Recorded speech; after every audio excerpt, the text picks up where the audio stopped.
దేవకి ఏమైంది?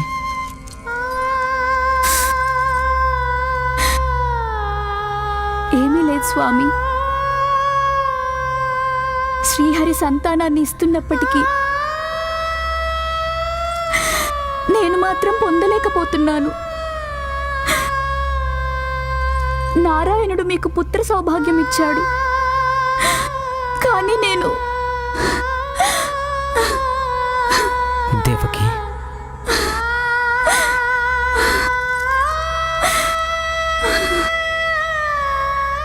ఇక్కడ దేవకి మాత వ్యధ చెందుతున్నట్టే అక్కడ కూడా యశోద మాత వ్యధ చెందుతుంది. ఇక్కడ దేవకి మాత హృదయం తను జన్మనిచ్చిన వారందరినీ పోగొట్టుకుంటున్నందుకు ఆవేదన పడుతుంటే, అక్కడ యశోద మాత హృదయం సంతానం కలగనందుకు తల్లడిల్లిపోతుంది, క్షోభిస్తోంది స్వామి. అది నిజమే దేవి, నాకు చాలా స్పష్టంగా అర్థమవుతోంది. యశోదామాత హృదయం నన్ను ఒడిలో లాలించాలని పరితపిస్తోంది. నిజం శ్రీహరి, నాకు పట్టలేనంత ఆనందంగా ఉంది. తమరి ఆశీర్వాదంతోనే రోహిణి అక్కకి అంత అందమైన బిడ్డ పుట్టాడు. ఆయన నా వల్లేం తప్పు జరిగింది నారాయణ?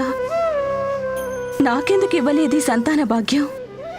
నా వల్లేం తప్పు జరిగింది నారాయణ? నాకెందుకు ఇవ్వలేదు సంతాన భాగ్యం? అప్పుడే దేవకి దేవికి 7వ సంతానం కూడా జన్మించడం జరిగింది ప్రభు. మరిప్పుడు అవతారం ధరించడంలో ఆలస్యం ఎందుకు? యశోదా, చూడు, నువ్విక్కడుంటే నేను ఊరంతా వెతుకుతున్నానా? నువ్వు ఉదయం నుండి ఏమీ తినలేదట కదా. పద, వచ్చి తిను రా.